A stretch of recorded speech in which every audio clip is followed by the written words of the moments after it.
Hi folks, this is a psychotic. So this is a psychotic comedian. Had a frog in my throat there. For show, I think 112. So let's get busy and go and do. Well, UPTV, seriously, about 2 years ago, I was in the undergrad library on the U of I campus.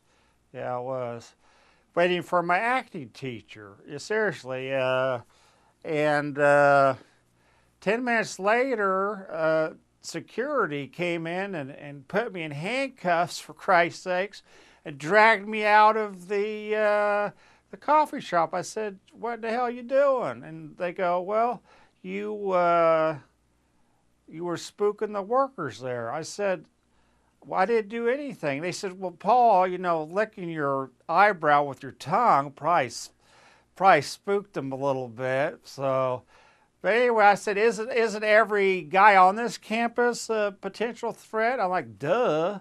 And they go like, "Shut your mouth, sir. Shut your mouth, sir." And they started, the billy clubbed me into submission, for Christ's sake, UPTV. And then they ran my head through the glass window, so my head was in a glass window and my body was outside on the other side. How about that? And 10 minutes later, my acting teacher comes along. She says, "What in the hell are you doing with my star pupil?" And, she said, "Paul, the famous line, to be or not to be." I guess at this assistance, it was not to be, wasn't it? I had scratch marks all over my face. I said, "Can't we just all get along? U of I campus." All right. Hey, how's it going? Back in high school, I remember, seriously, I did this to get a reaction out of the principal. Who was Chinese. So one of his sons was in my class.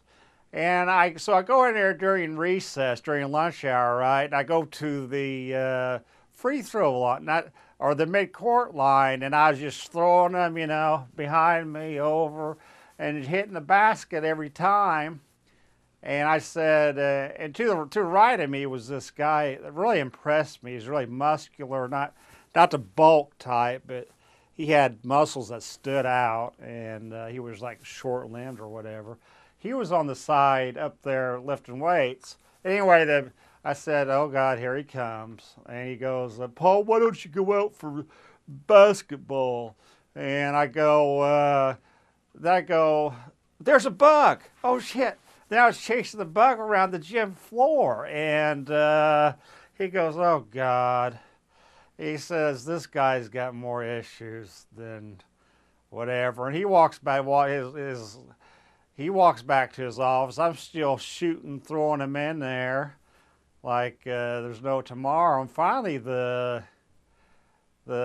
told the principal, said, "This guy up here doesn't have to go out for basketball because his arms are the size of basketballs, well-defined basketballs." How about that? But eventually he threw the weights down and he went outside the door. He said, "This guy's just show off." And he accidentally fell and hit his bicep, tripped over his bicep and broke a pec. So he left. I'm in there on the floor by myself. I said, "What is this, isolation therapy?" All right. Well, UPTV, there's new treatment for depression. Seriously, it's called the magnetic stimulator, which I think is good for a lot of people that don't respond to medication and stuff. But I thought it'd be neat if I could ask my doctor if I could take that home with me. And like at the Christmas get-togethers that I don't go to anymore, thank heavens for that, I'd be sitting, we gotta get this, Jason, I'd be like sitting, I'd be like at the Christmas get-together, right? And I'd like be stimulating my brain, and every 5 minutes I go, "Yes." And the other family would be sitting over here just staring at me, and they go, "Yeah, nuts." So, all right, next bit. Sorry the show's starting a little late, UPTV, but I got caught in that busy LA traffic, and the raged motorist shot out my tire and shot out my right shoulder. Oh, yeah, it's supposed to be down like that. So again, I classical 6-lane highway road rage. So again, I apologize for that. All right. Like I said, I got a new celebrity family, and I do. We appeared on the Family Feud. How about that? And Louis Anderson's asked the people, you know, what they do, like for a job and stuff. And I introduced the Skinner family. Who is this lovely lady, Paul? I go, this is Raquel Welch, my mom. She's had a lot of facelifts. She's hot, though, isn't she? And he goes, what do you do, finally? She goes, I just got a facelift. She goes, that's a good job. I mean, that's a good lift. And he goes, who is this rugged-looking guy here? I said, that's my distant cousin, Chuck Norris. What do you do, Chuck? When I arrive on the scene, men turn into little boys. That's a good job, Chuck. Who's this? Who's this greasy, hairy, small, tubby, smelly fella right here? That's my Uncle Ronnie, Ron Jeremy. He goes, I hate to say it, but what do you do, Ron? I haven't showered for a whole year. That's a good job, Ronnie. Who's this nice looking young lady here? That's my sister, Paris Hilton. What do you do? Well, Louie, I go back and forth from LA to New York and I pose for the camera. That's a good job. Now, who's this over here? I said, this is my great aunt, Christy Canyon. What do you do? Doesn't my last name say it all, Louie? That's a good job. All right. Well, UPTV, if any of you grew up with like the Cinemax After Dark, which they showed the softcore productions like Young Lady Chatterley,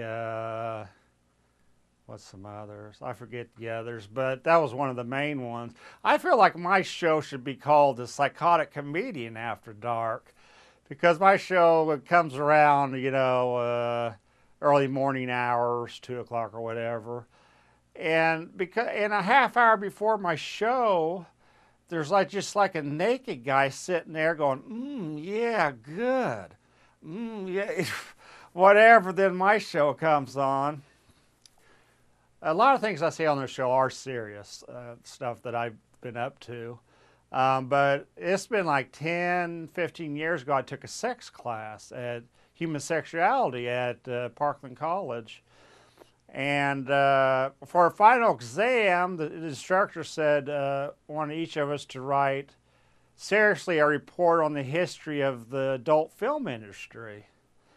And I said, well, you know, Mr. Spanks, I really don't feel like reading a whole damn book, so I'm going to go get the Clit Notes. The Clit Notes is like a distant cousin of the Cliff Notes. All right, how about that?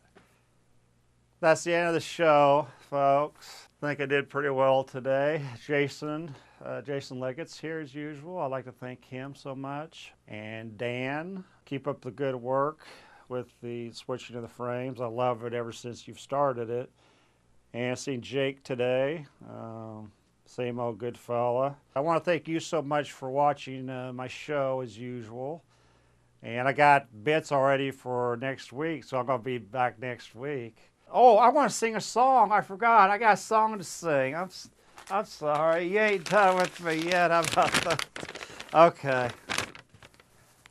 This is called Woman. Woman, when we met, I was down on my luck. You stayed around and things got better. The sun started to shine a little brighter. Woman, now that you're here, my outlook has changed. I see situations in a different light. My life has become less of a plight. Woman, please stay around. You've made me see things in a new kind of way. I'm more positive, and that's no exaggerations I say. Woman, you've made me a better man, stronger and wiser since you came on the scene. My surroundings seem more serene. Woman, woman. That's the song. Now we're done. I thank the three guys again, J, and D. Thank you so much for watching the show. As always, I hope you keep up the views. And this is a Psychotic Comedian woman that's bidding you adieu. I think that was good. Who knows?